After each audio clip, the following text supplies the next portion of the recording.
Something me and you talked a little bit about that you said was big, the Paul journey. Oh yeah, Tell us a little bit about what that is yeah. and what it does for Clemson. So Paul journey is basically something that Jeff Davis. It was kind of like that's kind of like his brainchild. What he wanted and how he wanted to contribute back to Clemson.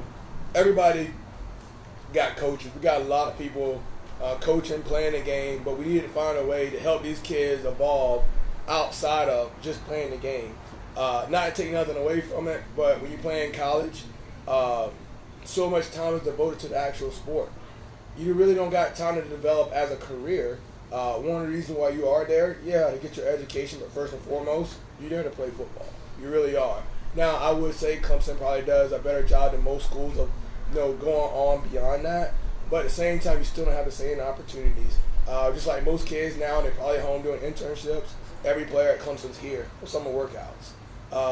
Even people got chances to go home for Christmas.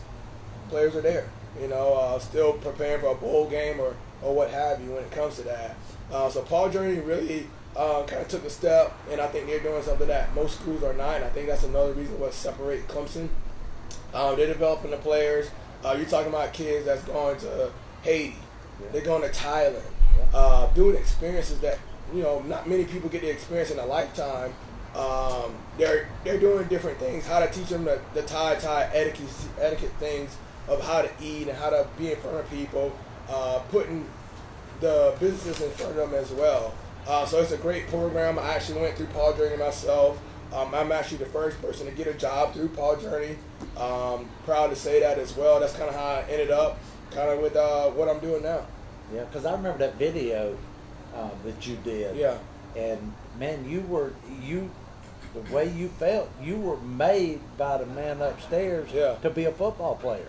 Yeah, no, definitely. If you would have asked me today, would I be doing what I'm doing now?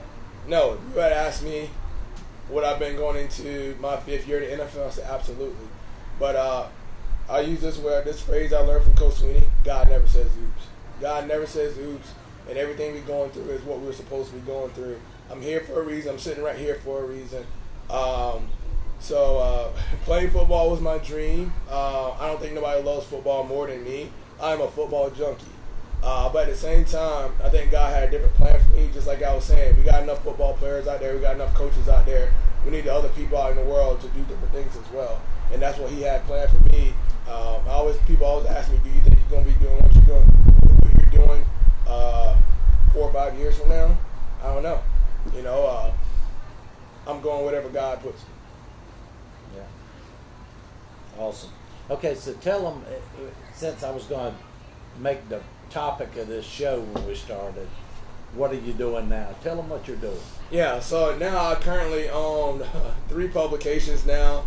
Just started my 3rd one. So I own a publication called Elevation Living, and it's an exclusive magazine that goes to Clemson residents.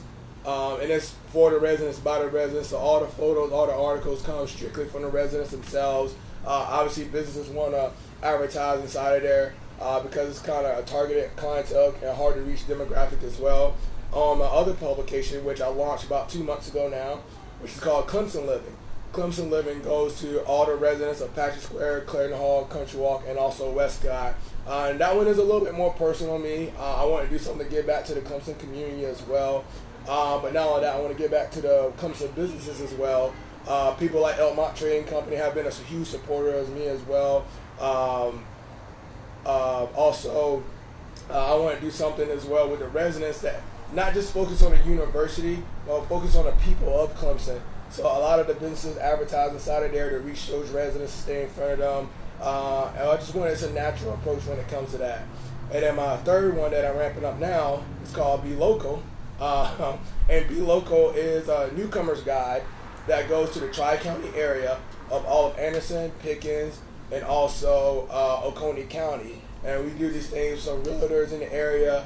We have a lot of geofencing that helps out. But it's a newcomer's guide that's by the local people in the area when it comes to that. To help people when they move in, to get acquainted with the different things to do, whether it's where to eat, where to shop, where to go hiking, and things like that. Yeah. All righty. Man, I'm going to tell you what, that's some good stuff. Matter of fact, I'm jumping the gun a little bit. When you were recruited, you had several scholarships from other colleges. Yeah. And what happened? Like I said before, I kind of started off as a freshman really, really hot.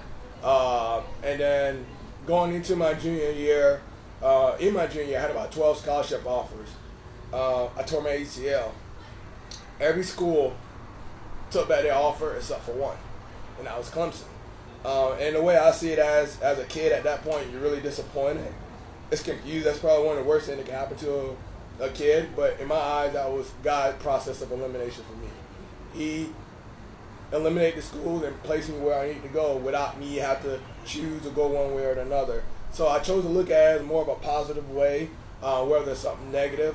But yeah, that was pretty big. But came back my senior year, I probably had about 12 more schools offer me, and I rejected them. I never told anyone about it. It wasn't important to me. Coach Sweeney made a commitment to me, and I was going to make a commitment to him as well. That's one thing that Coach Sweeney make a promise. If I commit to you, I'm not going out trying to replace you. But at the same time, a commitment means going both ways. So recruiting stops, and I would start recruiting, and I knew where I was going to go. And I mean, he still holds people to that. Oh yeah, you don't see that a lot. You know, if a guy go out and tear their ACL, they'll say, "Hey, good luck. Hope the best. Hope you find a team that you can play for." Yeah, but that's Clemson. Mm-hmm. I mean, man, all these players that come in and they really don't know. I couldn't believe CJ told me last week that he never took a visit when we had a football game. Did you ever visit on a football weekend? Oh yeah, I mean, okay. Clemson was one of the ones that I constantly went through. South Carolina was recruiting me to come, and I always had to be Clemson weekend. I chose Clemson every single time. So, and some other schools as well, not just them. But it was just one of those things. Like I said, it was the people. It's hard to say no.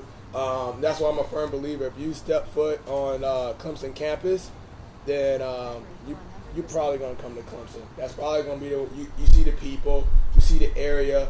The one thing I always heard, you're going to Cowtown.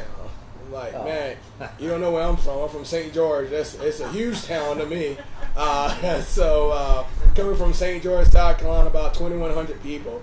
Clemson was huge to me. So if this is Cowtown, I mean, where I'm from, I don't know. It must be Cal heaven. So definitely. Yeah, well, that's awesome. They when we were down there last week in Lawrence, you said that was a lot like St. George. Yeah. But no, man, that was a great time. Are we ready for Jana? All right. Hey, let me give you a break. We're going to bring in our sponsor tonight, and I'll bring you back, and we're going to talk about what's going on in Lawrence. All right. Thank you, Pete. Good job.